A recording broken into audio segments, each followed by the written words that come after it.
Welcome, welcome, welcome, everybody.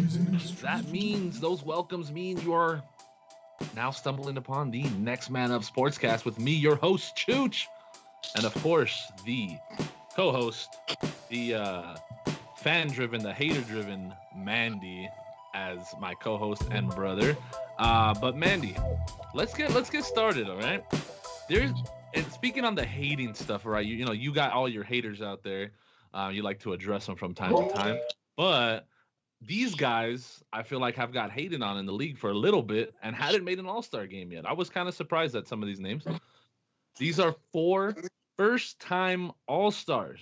My question for you is: of these four guys, who is this the most important for in their career? Who is this the biggest for Okay. one for which four of these guys? Number one, a under the radar guy on our show a couple of weeks back. I tried to tell you guys about him, exploding onto the scene this year. I mean, really, in the past 3 years, Zach LaVine of the Chicago Bulls, first time All Star in the What East, college you get? UCLA. I taught you that. You I did, taught you did. I'll give you that one. Number two, number two is Julius Randle of the New York Knicks, guy who's been another under the radar guy that we tried to tell you about. We tried to you. tell Yep. you guys about him. Another guy, number three, we talked about him last show a little bit. Zion Williamson, second year in the league, first time All Star. And then number four, a guy who I didn't even expect really to be on the All Star roster. Then I started looking at his stats, and he definitely deserves to be there. Jalen Brown of the Boston Celtics. So, which of these four guys do you think is this the biggest for? This is the most important for them? That's easy. Julius Randle. I Okay. mean, well, don't get me wrong. Zach LaVine's a close second because Yep. Zach LaVine Yep. still had the stigma of being just a high flyer, dunker, Yep. whatever. Yep. Now he's becoming a pure NBA All Star. But I gotta say, it's Julius Randle. I mean, gets drafted by the Lakers, right? Out of I forgot. I think he went to Duke, I believe. But anyway, Julius Randle gets out of college, and he goes to the Lakers, and he kind of maybe underperforms a little bit, right? He gets traded with that Did whole. he though? I, I Did he mean, he though? was young. He was young. He got lumped in with that whole trade for Anthony Davis, I believe, right? Yeah, he was And, part of it. No, so my biggest thing, okay, I get what you're saying that he underperformed, but he didn't though. Like he came into the league as a rookie, yeah, and you're he, right. I mean, he was a first round pick, but he came into the league with no playing experience. He didn't really have a team around him, and he still averaged a double double. You know, he True. still averaged 10 and 10 every game, and his knock was, he doesn't have a left hand and he can't shoot, right? That was the biggest thing about Julius Randle. But what? Tell me a little bit more about him now. I mean, look now he's on being like on his like third or fourth NBA team, Yeah, right? He was on the verge of becoming an NBA journeyman. Let's keep it real.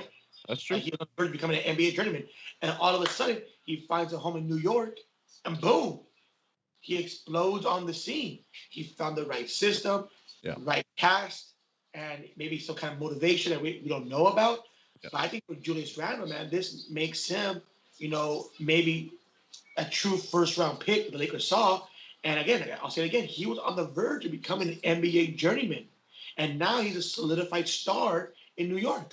Yeah, I mean, really in the NBA, he's become really just a phenomenal player, and that was his biggest knocks. No left hand, can't shoot. What is he doing now? He's shooting 40% from the three. He's finishing with both hands. Huge for Julius Randle. I think the All Star nomination really is for him. But you know what, Mandy, I wanted to say Julius Randle myself, but since you said it, I think that I'm gonna go against you here and say I think it's the biggest for Zach LaVine. And partially as what you said, he won that dunk competition, and everybody was like, "Oh, that's who he is. He's that guy." But I think the one organization that didn't think that was the Chicago Bulls. They took a chance on him. They extended him max contract, and it's paying dividends. He's averaging over 28 points a game, and he's doing everything for that team, keeping them competitive in the East. The Bulls are not out of it, and they play and they fight and they scrap and they win games. They beat a couple of pretty good teams in the East. They're getting up there. They could potentially get a playoff spot. They have a lot of good pieces on that team. Zach LaVine is definitely the centerpiece. I think this is huge for his career. It really changes the trajectory, of just being that high flying dunk guy what we want Yeah. to call him, like a role player type guy to a solidified superstar. So I think this is huge for him. Huge for Julius Randle too. Big ups to all four of these guys. Yeah, you're right. Um, Again, Zach LaVine was right behind. I just thought it was Julius Randle. You thought Zach LaVine. Hey, both those guys, this All-Star nod. Happy for him. Happy for him. So happy for that, and now it's going to go ahead and propel their careers in a different path now. Yep, I totally agree. Moving on, Mandy, we're gonna do a little bit of NFL here because you know what, you just can't go a week without talking NFL because it's the most important. It's king, gets the most ratings. People like it the most. NFL. So there is, there's gonna be a big offseason, I think, this year. I think it's gonna be huge, monumental, one of the most important off seasons we've had in a while. I'm gonna give you some teams here, and you're gonna tell me dream scenario for these teams. Who starts under center for them?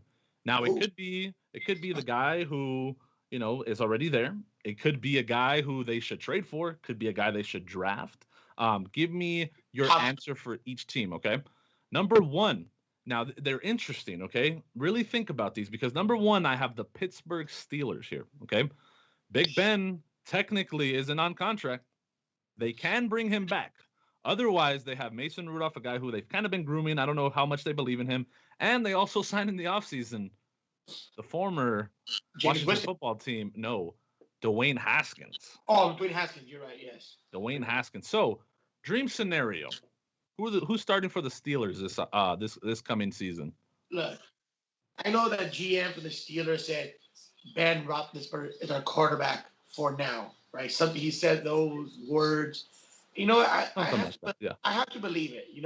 I don't think that they could just turn their back on Big Ben just like that. I do think week one, Big Ben is still in Pittsburgh, still repping the black and gold. I mean, let's face it. They were undefeated. They were like 12-0 this season. 11-0. 11-0. Okay. Now, do I think that Big Ben stays a whole season as a starting quarterback? No. I think that, Dwayne Haskins, maybe Mason Rudolph, I think they might get some snaps when they see Big Ben struggling a little bit. I think Mike Tomlin pulls a trigger and shuffles things up a little bit and gets another quarterback in there and see how it goes. Hot take for sure. I think you're kind of right, because when I look at the Steelers last season, their biggest downfall after those 11-0, Big Ben played terrible down the stretch. In that game against Cleveland, send him to playoffs later in the season. In that playoff game, he played horrible, like really bad. He had, I think in the last 7 weeks, he had 10 interceptions. Way too many if you want to win. You know what I mean? So I think they, again, like you said, they respect Big Ben. They probably throw him out there to start the season. That's probably the guy they want. And to be honest, if Ben wants to play, he's probably going to take a really team-friendly deal. Okay? But the other guy that I think that the Steelers would love to have really is Jimmy Garoppolo. And I think they can get him for a fair price.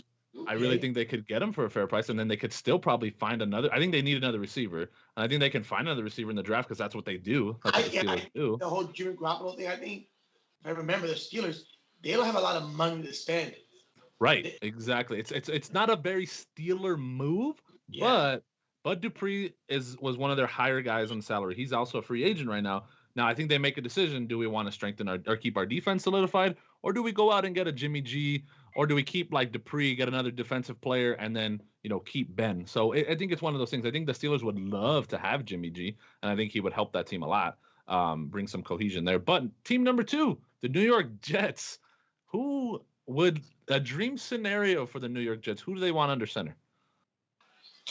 Do they have their guy? Do they want somebody else? I think for the time being, I think they're going to stick with the USC guy. Sam Darnold. I think they're going to stick with him. I think this is his 30th year in the league, new coaching staff again, maybe a more offensive-friendly system. I think by them losing out on the number 1 pick, I do think that this solidifies that Sam Darnold will be the week 1 starter for the Jets. And I think they're going to go the whole season with Sam Darnold as the quarterback.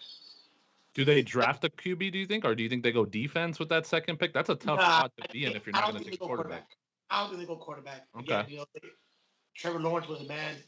They already have a Sam Darnold, right? I'm pretty sure they're going to think, is Sam Darnold better than or worse than Zach Wilson? Is he better than or worse than, whoever? Justin Fields. Yeah, right. And I think dream scenario here for the Jets. Dream scenario again. We're dreaming for the Jets, and you know what? I don't mind when the Jets suck. I really don't. But like everybody talks about them, so might as well like let's let them be good because everybody talks about them either way. So I think a dream scenario for the Jets is they somehow trade up to that number one spot. Oh my God. They get the Jags to take Sam Darnold from them. Veteran guy who may do well, but then again, it's going to be hard to make the Jags pass on Trevor Lawrence. Are you But talking about? perhaps I they think see you're. something. Yeah. Dream scenario again, dreaming for Jets fans. They somehow trade into that first round pick and they draft Trevor Lawrence. That's what they want Yeah, to you're do. definitely on some kind of like laughing gas morphine, screaming that stuff up, bro. That's not gonna. Wow. I know, but this is for Jets fans. All of you out there, I hope somehow this happens for you. Oh my God. Maybe the Jags want to be bad. I don't know. So number Okay. 3, Mandy, a team who their quarterback don't really want to be there, or at least that's what he's saying. He's already got some dream destinations of his own. Deshaun Watson. The Houston Texans. What do they do? Dream scenario for them on quarterbacking. Look, you keep saying dream scenario, dream scenario. I'm a realist. I'm telling you what it is going to happen. Okay, what's gonna happen? Deshaun, you're staying in Houston. I'm sorry. I don't You're know. staying in Houston. I mean, look, the GM came out and said he's not going to trade you. Maybe it's a ploy to get more in that trade deal. Yeah. I truly think that his time has passed, right? In terms of getting a deal done, right? The Rams and the Lions got their deal. Okay? That's true. Steelers got their guy, what you can say, quote unquote, got their guy. I think Deshaun Watson has stayed in the Texans organization. I think he should. But at the same time, he probably shouldn't because the Texans are going to be bad for a long time. And it's going to be a hard career for Deshaun Watson if he stays there. They don't protect him. They don't spend money on their offense really in the right ways. So I don't know. But then again, Bill O'Brien is gone. So, you never know what can happen with that organization. Now, they have some foundational pieces. But the willingness to let J.J. Watt go, to me, tells me that they probably want guys who want to be there. And Deshaun Watson doesn't strike me as the type of guy that wants to be there. So for me, I think Houston, they draft a quarterback here. I think they trade up. Oh yeah. And they take a guy like Zach Wilson. They take a guy and they don't have to trade up very far. They were pretty bad last year. So I think if a guy slides to them in their position, they're gonna draft a QB. If not, I think they go out and get the guy that they really want. Perhaps somehow bartering Deshaun Watson. You know what I mean? Who knows? What if the Jags like Deshaun Watson more than they like Trevor Lawrence? And to be honest, I do exactly. I do too. So I think it's one of those things. It's a huge bargaining chip here. The next team, here's this one's not that interesting. I'm gonna skip this one because I don't really care. The next team, this one is interesting. The Dallas Cowboys. Now hold on. You might sit there and say, oh, it's Dak Prescott easily, right?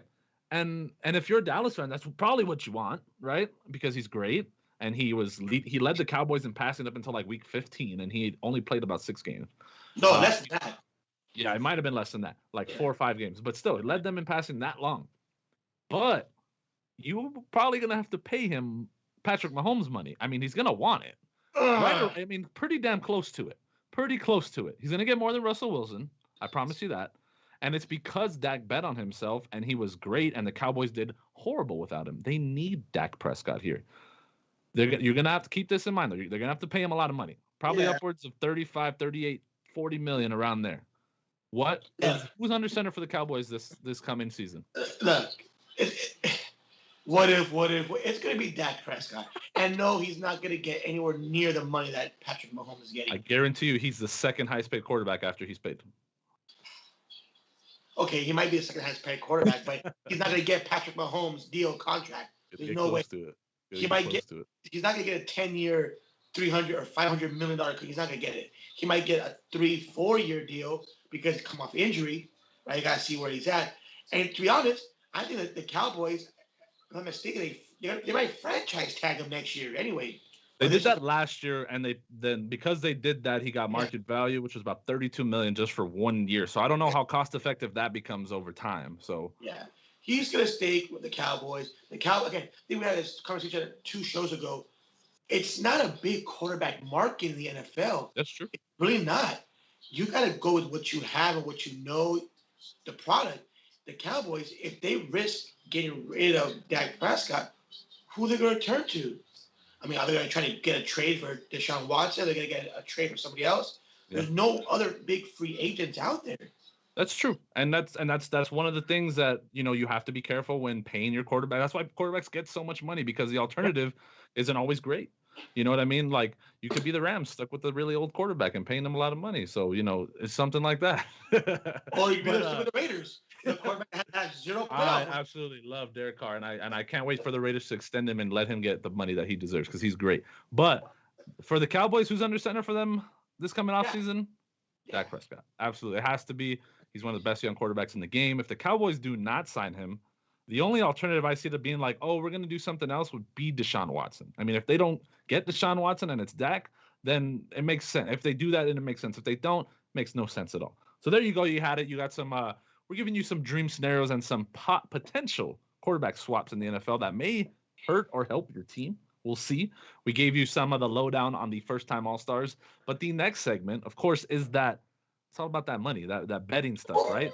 We're gonna bring Mo the producer on to get us a parlay. And listen to me right now, okay? Last week, Mandy said at the end of our parlay advice, if you take the exact opposites, you're gonna win. And guess what? We went 0 for 3. So if you took the exact opposites, you would have made some good money on that parlay. So we messed up on that one. But if you faded us, kudos to you.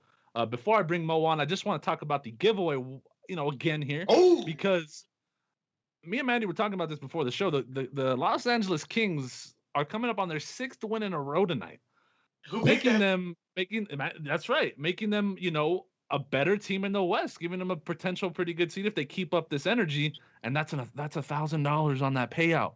So make sure you're participating in that giveaway. You know what I mean? I had a couple people already. I'm just letting everybody know. I had some people sub to the YouTube. I had some people sub to the Twitch. That's 100 entries right there. I had a lot. We got a lot of activity going on, so make sure you keep it up. When this show comes out, you share it. You're gonna get some more entries.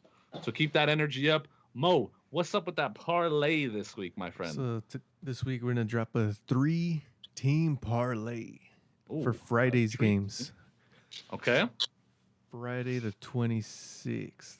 Friday the 26th. Oh my God, here we go, Mo, extending our airtime. You have 1 second to do it. You're Friday, March 26th. I have to space out my words because I know you're gonna just fucking interrupt me like always.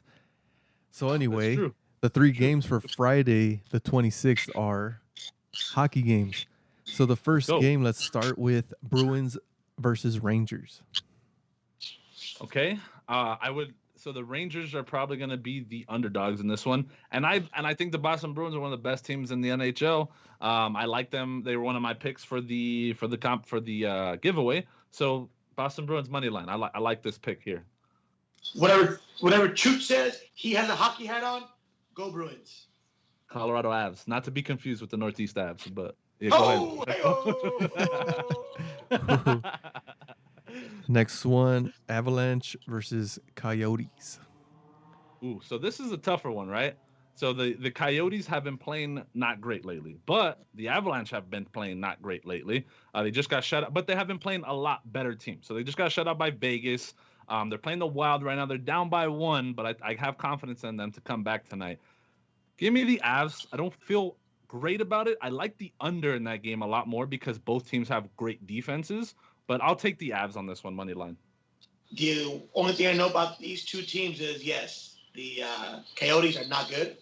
I know that. Been good. I mean, they were a playoff team last year, but yeah. Yeah, they haven't been good this year. So I'm going to go with the Avs. I mean, if you're losing to the Anaheim Ducks 3-0, I'm going to go with the team that's going to play you. So, yeah, let's go Avalanche. All right, last one, Kings versus Wild. Oh, so I'm gonna go with the Wild because the streak needs to end sooner or later. So yes. I'm gonna go with the Wild just because though I'm a Kings fan, I want the Kings to win. I think I gotta go percentages here. I'm gonna go with the Wild. Okay, I'm gonna fade you right now. I like the Kings here just because they're on a hot streak right now, obviously. So you ride the streak, right? You have to. And the Minnesota Wild are bottom tier in the Western Conference, and they have no defense. But the Kings haven't played good defense either. So I could see this game being like a 3-2, 3-3, or 3-4 shootout. I like the over in this game. This would be a very attractive over for me. But if I had to choose a team, let me go with the hotter team. Of course, give me the LA Kings in this battle. Cool. So we man, got recap. this Go ahead. three Give us piece that recap, Mo. This 3-piece parlay. We got Bruins, Avalanche, Wild. Lock it in. If you're going with Chooch's pick, lock it in. If you're gonna go Mandy this week, just do the opposite and see how we do that. See what you get. Exactly. So there is your parlay advice for the week. These are free picks. We're actually 2 of 3 on them technically. So that's a pretty darn good percentage when it comes to parlay. That's true. I'm 1 of 3. You're not wrong. You're not wrong. For the first time ever on the show, you're right, Mandy. So I'll give you that one. But of course, that was the parlay advice. Also, remember that giveaway. I said it again, but I'm gonna say it again because I want you guys to win some money. I really do. I'm feeling like this is just charity right now, okay? Because the Kings gonna get in as hopefully the 8 seed or higher, and gonna take the cup. All right, it's been too long for them to not have it.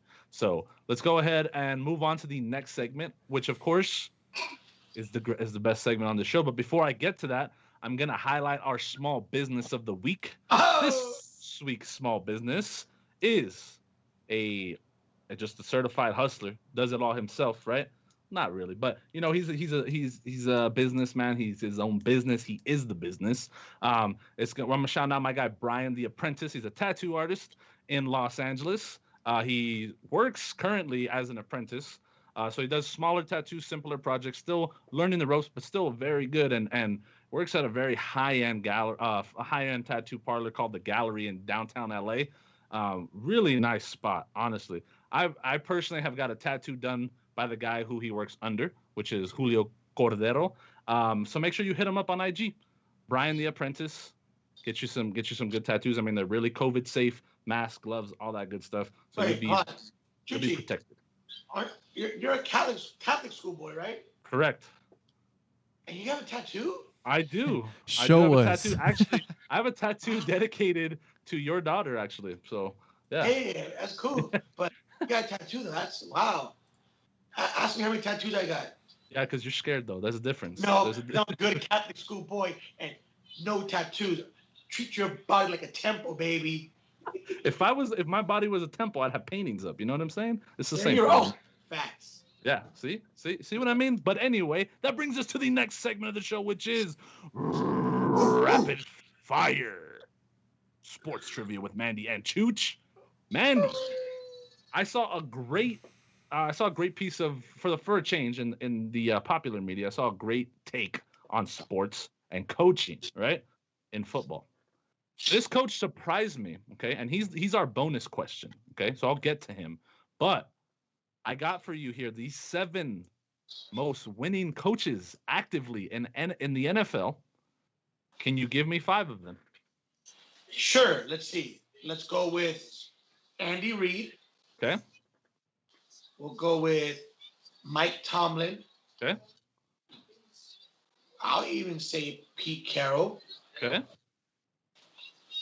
I'll go with Bill Belichick. How did you not say that first? I don't understand. I'm going according to conferences and leagues. Okay.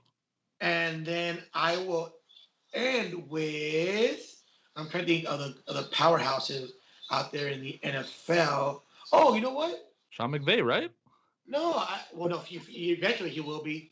I almost want to say John Gruden. Okay. But John Gruden? Yes. But so instead, I am going to say I'm going to say John Gruden. Okay, John Gruden at 5. So Mandy, how many do you think you got? 4. You did get 4, yes. So very good, Mandy, with 4. The list goes as follows: Bill Belichick, number 1, Andy Reid, 2, Mike Tomlin, 3, Pete Carroll, 4, Sean Payton, 5, Mike McCarthy, and 7, John Harbaugh. So John Gruden obviously had that long hiatus with the NFL, so that would be why he's not in the top list. But Mandy, the bonus question here. On this list, there's only one coach, not 2, not 3, one coach of all these potential Hall of Fame coaches that has never had a losing record in his career. Who is that coach? Wow, that's a great feat. I know it's not Pete Carroll. Pete Carroll for sure had a losing record because he took a team to the playoffs with a losing record. Yep. Andy Reid had some bad years. You know, he's been in the NFL for a while. Mike Tomlin. Mike Tomlin is correct. Yeah, Mike Tomlin. So I'll give you 5 points on that one. Yeah. I saw a really cool piece this morning on Skip and Shannon, but they weren't there. But it was somebody else filling in, and they were talking about how underrated a coach Mike Tomlin is, who's literally never had a losing record, 2 Super Bowl wins, and not talked about like Bill Belichick and all these other guys are talked about. So big shout out to Mike Tomlin. I think he's great. You know, one of the very few African American coaches in the game, and does it well. What you got for me? So I'm gonna go ahead and give you. I didn't do any kind of research or anything. I'm going off the top of my head. We know. Okay. You don't do research. We know. Yeah, I know. I'm going to go ahead and give you 5 colleges and give you the mascots. All right, let's go. I think I can do this. We'll see. I think you did this to me one time, so I'm going to do it to you. I did. That was a good segment. Again, these are all teams I just know. Okay. So let's go with Southern Illinois. The Southern Illinois, I think they're like the Red Hawks or something like that. I'm gonna say Red Hawks. Okay, good. Creighton Bluebirds. Okay. Blue Jays. Yeah. Okay. Blue Jays. So I'm not writing this down, so let's just go in order. The first one, Southern Illinois, they're the Salukis. Oh, but they're like a Red, right? Yeah. Okay. Creighton, that's pretty cool. Creighton, the Blue Jays. Okay. So you're 1 for 2. University of San Francisco. Ooh, that's Portland. Portland State's the Pilots. They're the San Francisco.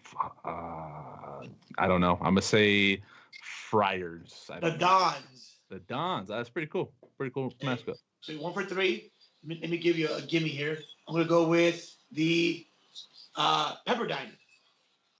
Pepperdine, or is Pepperdine's the Pilots? No. The Waves. Oh. Waves, yes. Pepperdine Waves. Yes. It is Portland State. That's the Pilots. God, come on. Yeah. Come on. This is bad. Right, this we'll is not go good. with North Dakota State. NDSU. Mountaineers. The Jackrabbits. Oh, they are the Jackrabbits. Oh my God. I thought North Dakota, just the college, was the Jackrabbits. No, North Dakota State. North Dakota State, the Jackrabbits. All right, folks. For the first time on Rapid Fire. Bonus question? Oh, let me get a bonus question so I can get this one wrong too. What is the University of Stanford's original mascot name? I just know them as the Cardinal. For all you people out there, they used to be called the Stanford Indians. And there you go. And that got changed, just like the Cleveland Indians will change their name too. Very good. So for the first time on Rapid Fire, I feel embarrassed that I really didn't know. I'm be honest, like I kind of knew some of them, but at the same time I wasn't sure. Like I know what the mascot would have looked like if you would have put it up. I would have said, "Oh, that's North Dakota State." But it is what it is. I'm gonna take the L on this one. Mandy did a very good job. My question was I think it was a little easier, but nonetheless, I'm gonna take the L on this one. I'm gonna go ahead and lead us into this takeaway segment here, Mandy, and it goes along with what we're doing. We're doing this small business spotlight. If you guys can, I think supporting small businesses is key. And I'm not just saying this as, like a content creator. Like, I think it's great when my friends and family support the show. And I think you should. If your friends or family has a podcast and it's not your most watched podcast, if you're watching the Joe Rogan Experience more than that, probably doing something wrong. I'm not saying like, oh, I'm great, you got to watch me. But like, that's your boy. That's your girl. That's your cousin, whatever. Support them. You know what I mean? And if you got family that does food, that does, anything of the sort, local small businesses, need everyone's help now more than ever. You know what I mean? And I know it might cost a little bit more, but it's not a lot more. You know what I mean? And you don't understand, I don't think people understand how much a share means for like someone on Instagram with their small business, how much a like means, how much a comment that you're interacting with it means. It means so much that people don't even understand. They think like, oh, I'm just scrolling past, it doesn't matter. But for when I get these messages from people saying you had a great show this week, or I get phone calls from people like, man, I love the show this week. I was watching. I just had a question about this. Like, I think that's great. People commenting on the YouTube. That stuff is awesome. Do that for all the small. If you have a homie who's hustling right now during COVID, support them. That's what I'm trying to say. And if you're not, you're doing something wrong. You know what I mean? That's why we started this small business highlight section, so that way we could get more people connected with these small businesses, so that you could help, especially right now during COVID, where people have lost their jobs and stuff like that, and resorted to side hustles, and you can support, you definitely should. And if you're not, get contacted with some people. Let me know. Hit me up. I'll shoot you a bunch of small businesses near you. I promise you. But Mandy, what you got for your takeaway this week? I'm gonna assume it's got something to do with some sports coming back. Maybe. What you got? So look, it's simple, man. In California, my guy, high school sports, outdoor sports are officially back. Just on Tuesday, we were all athletic directors waiting by their phones for LA County to release their COVID numbers. They did it for Tuesday for sports. It came out to 12.7 per 100,000, which meant we met the 14 metric number threshold, right? So high school football, high school soccer, high school baseball, high school water polo, it's a go, baby. Cathedral High School, we restarted again on Monday. And we've been going non-contact, conditioning, and starting on Saturday, we get some pads on. First scrimmage game, March 12th. First official game, March 19th. We're going 5 league games. We're now with the big boys in the Mission League. I'm just happy that to get these seniors back on the field. And, I'm going to end with this, that some people are saying that it's, the poor kids are getting screwed because LAUSD is not playing high school football, right? This whole wage gap, discrimination against poor kids, has nothing to do with poor kids and rich kids. Cathedral High School is one of the poorest private schools in the state. We're playing football. Why? Because we don't belong to LAUSD. The teachers union is not allowing these kids to play sports. You go to Compton Unified, they're playing football. Inglewood Unified, they're going to play football. Paramount Unified, they're playing football. And those are poor school districts also. It's LAUSD choosing not to allow these kids to play sports, and that's wrong. So don't blame private schools. No. It's LAUSD, babies. Get on them. But we got football coming back. And that's the best part. Real quick before you end your segment, Mandy, your takeaway. Are you worried about these guys? Are you worried they're not going to come in shape? Or have they been working out this whole time? No, they're working out. We took a month off during the spike in December, January. But prior to that, they were working out. We have a whole week, of get back in shape. We're not going to be in tip-top shape, right? We're going to have a full summer camp. But you know what? At this point, these kids, these want to play. Exactly. So get some reps in for sure. So we'll see. Love it. And of course, Next Man Up's going to be here in SoCal, all across SoCal, bringing you the biggest and best names in high school football and giving you some highlights on that, because I know it's hard to get out there on Friday Night Lights, but that's where all these guys started.